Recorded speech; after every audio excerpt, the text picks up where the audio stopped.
The Grimwade family actually showing real life despite social media feeding us all that real hype. We just some real guys trying to give some high definition to reality. Family acrobatically juggling life, smothered in cracks to avoid eternal casualty trust. It ain't easy, but teamwork make the dream work. It's me, Ella, Hezzy, Hosanna, Harper and Hallie, and I ain't forget that has a rage and family. What's good, Grimwade Gang? Sorry, we have just been telling jokes to each other.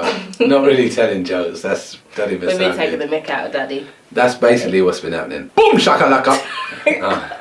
Your hands keep going in my face. Oh, sorry. What's good, guys? Welcome back to the Grimwade Family channel. I am Tim, this is Ella, and this is our Hezzy. Actually, Hezzy, today's video was inspired off of Hezzy because do you remember what you said to us in the car yesterday? What was the phrase that you said to us? Do you remember it? Like, some people don't want to properly be in a relationship, but they want to be with someone.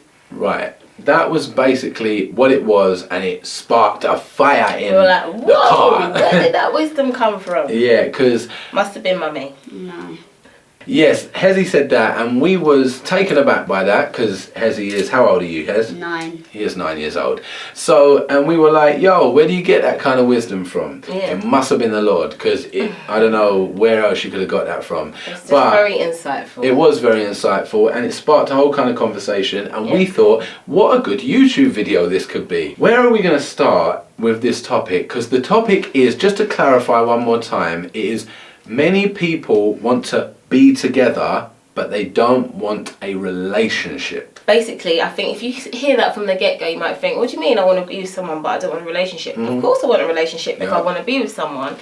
But a lot of people take what an actual relationship is for granted. Yeah. And the meaning of that and the depth of that and like how intricate that can get and the hard work that it takes. Yeah.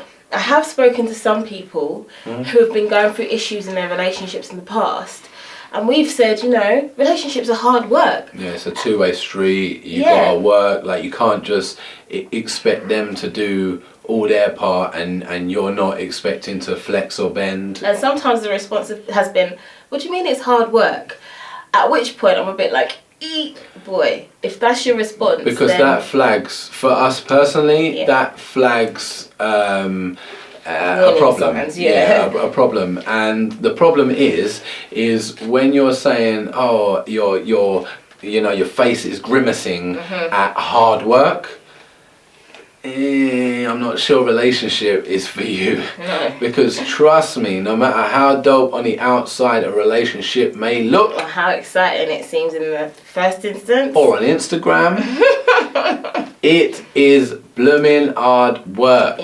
It is hard work. It's very hard work, and we're often very open with our children, aren't we, Hez, about you know, things within Mummy and I's relationship, and you know, because we don't see any point of raising our children to believe in a fairy tale of a relationship, and then when the walls come crashing in on them, because they get into a relationship and it's real hard. Yeah, and they're like, wait, this isn't what Mummy and Daddy's relationship looked like because we kept everything behind closed doors. How comes I can't replicate that? Yeah. And the reason you can't replicate it, mate, is because it was fake. Yeah, basically. Do you know what I mean? You saw all the good bits and none of the bad bits. Yeah. And there's no such thing. And at the end of the day, I know a lot of hashtags that are out there these days are like, oh, relationship goals, and couple goals. And I think we've actually mentioned it before on our channel that at the end of the day, if you see a relationship that looks good, then it has been through the fire. Yep. Like, do you know, I don't know every single relationship in the world, but I would say pretty much every relationship that I know that looks like a good relationship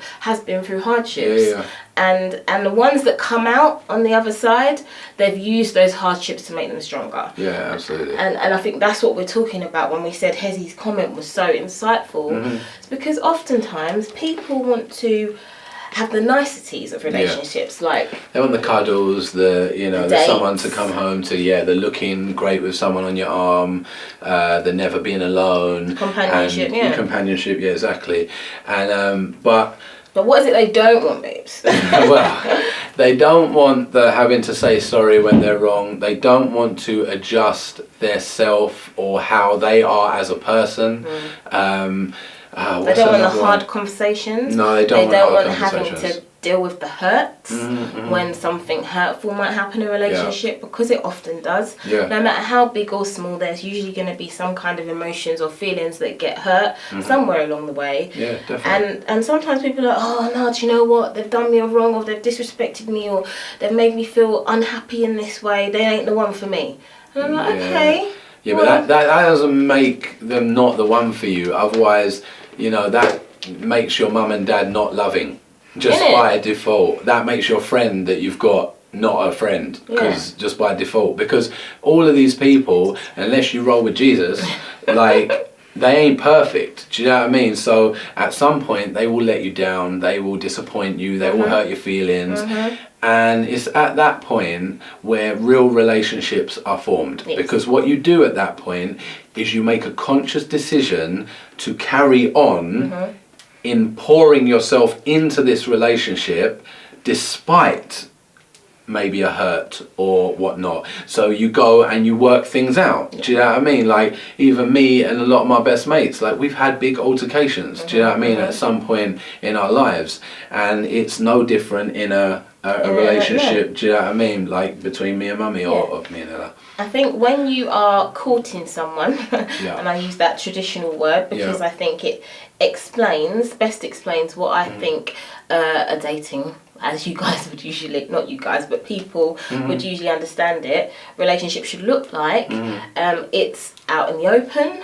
It has people who you are accountable to. So the two of you aren't just solely focused on each other and, you know, into each other so much, into each other's world that you don't invite anybody else in. Because that's not real life. Do you know what I mean? You've got to be able to see that partner that you're going to hopefully have for life on their good days, on their bad days, amongst their family, amongst their friends, amongst their work colleagues, and know that you guys can still flex and do you know what I mean, work together as a team.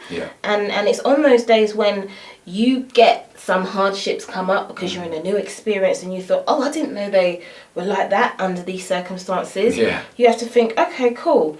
Now, am I looking to be with someone that I call my best friend? Am I looking to be with someone who we can discuss my flaws, their flaws, and yet we can still get through things?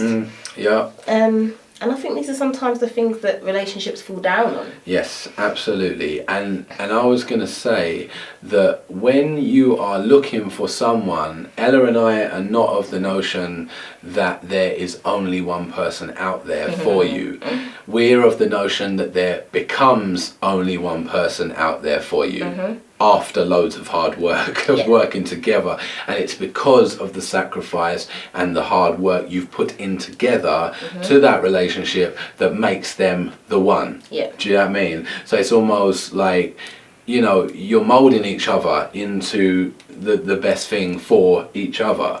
And in order to do that, you have to be malleable. You can't be super stubborn all the time. And don't get it twisted, we're not out here saying we've never been stubborn. And we're not out here saying just accept anyone who, do you know what I mean, comes your way. No, that's not what we're saying at all. But what we are saying is, once you have said, okay, cool, you might be like something more than a friend, do you know what I mean? If you're kind of thinking those kind of thoughts, well then at this point you have to really take a good look at yourself and say, okay, am I in the right place to, you know, go into this and be molding myself, you know, maybe flex and change and bend, or am I in a place in life where really and truly I'm doing me? And you know what, that's not wrong. That's not wrong at all. But yeah, if you're in a place where you're doing you, you just continue doing you. And because there's sometimes, like, you might be working on a career, for instance, and you've got to focus. If you want to, you know, get far in your career, well then, you know, going out on the most dates every weekend, spending late nights on the phone to somebody else, it's not going to be best. It's not going to be best for you moving forward in whatever positive direction you're trying to go. Not saying that you can't mix those two sometimes. No, of course you can. But it's about getting a balance. But yeah, like, so for instance, Hez, obviously, as a lot of the Grimwade gang would know, Hez, what is your favourite thing in the world? Football. Barring your family and God. Football. So you know, we have conversations with Hez about this, don't we, mate? Yeah. And about the sacrifice and the hard work that you all have to put in. If your dream really is to be a professional footballer, then you're going to need to... You're going to have to focus on that. Yeah, that's going to be your girlfriend for a while. Do you know what I mean? Like, and it's going to be... You understand what I mean by that, right, Hez? Yeah. Yeah, like where you put all your focus, where you put all your efforts. Do you know what I mean? And then let me ask you a question here. So, like, God willing, when the right girl does come for you, do you expect her to be like, oh, Hez, you know, I know you've got a match this weekend, but maybe you can just stay up late the night before and we can chat? Would you expect her to be like that? No. No? How would you expect her to be? How would you expect her to be She needs to, like, say, oh, get some rest and I might come watch you tomorrow if, like, there's space. Yeah. She'll be in support of what you're doing, isn't it? Yeah. That's a great answer, son. and then at the same time, again, it's really difficult because your choice in, you know, things you like, obviously thing you like, football, or thing you love, maybe I should say, it's probably more accurate, is something that takes up a lot of your time. So when you're 16 and around the years where, God willing, possibly, you might be pushing for a pro contract in something. And this doesn't have to be in football, this could be in anything. You might be a office junior that's like at the point of getting I don't know, like a full kind of job as opposed to an internship or whatever. And around them times, does that sound like the wisest time to take on not only your own responsibilities, but someone else's? No, it doesn't. So, and like, I mean... I was going to say, on that note, at the same time, when you meet a girl, you, as much as you'll be following your career, God willing, whatever that is going to be, you're still going to want to know, well, you tell me, do you want her to be solely focused on you, or do you want her to still be living her life? Kind of, like, what do you think? What do you expect at that time? Like, I think she needs to work on her own thing as well, and like what I'll be doing, like working hard on my own thing, and not trying to go out all the time, like wasting time doing that. And I think that's something that we shared with the kids yesterday, that we even felt like we probably spent too much time being like solely focused on each other. Do you know what I mean? Yeah. Hi, Hazara. Sorry, 2 secs. Hazara has just woken up, so I'm gonna go and get him. Oh. Hello, mister. You okay? Oh, rubby the eyes. Just woke up. Sorry, where was we?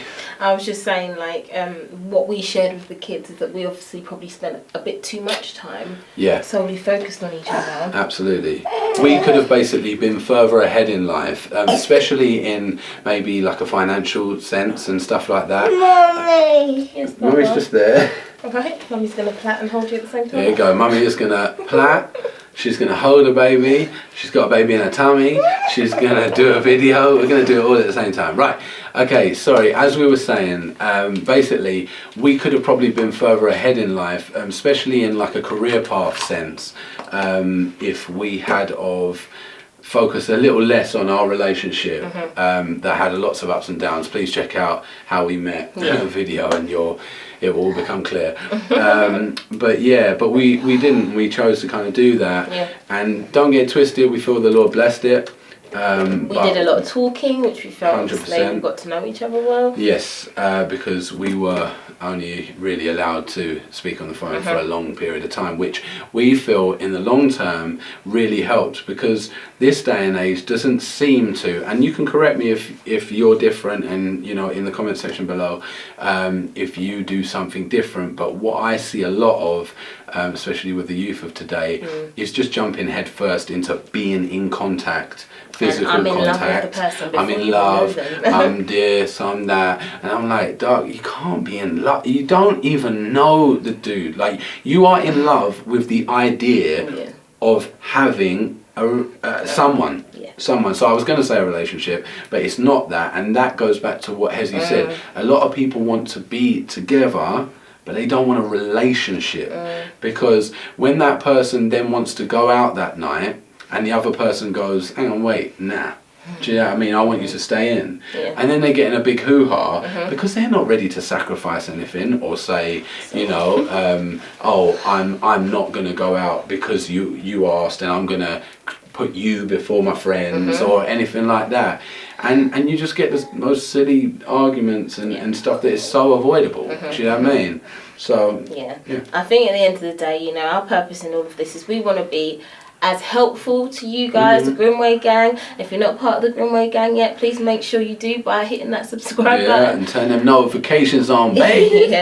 We want to be as helpful to you in life as possible, and I think we could fall prey in a real sense. Yes, because we don't want to fall prey to the way this world kind of is at the minute, fully focused on social media and just putting out all the positive, fun, happy stuff, when really and truly there's usually a lot of hard work that goes into anything being good. Do you know what I mean? And especially like a relationship, it takes persistence, it takes forgiveness, it takes trusting, it takes long suffering, perseverance. It sure does. But I mean, today's topic has mainly just been on people wanting someone but not wanting a relationship. But we could delve into the specific topics if you guys, what a relationship really should look like. If you guys want to know more, we could do some more times like this, talking about trust, talking about what love is, all these different things, do you know what I mean? But let us know, as Tim said in the comment section below, please. So but on that note, I guess we'll wrap up here for now. We'll continue to, well, I won't, put out Hezzy's hair and Rue's just going to chill out. You were right? Bring it on, prove me right.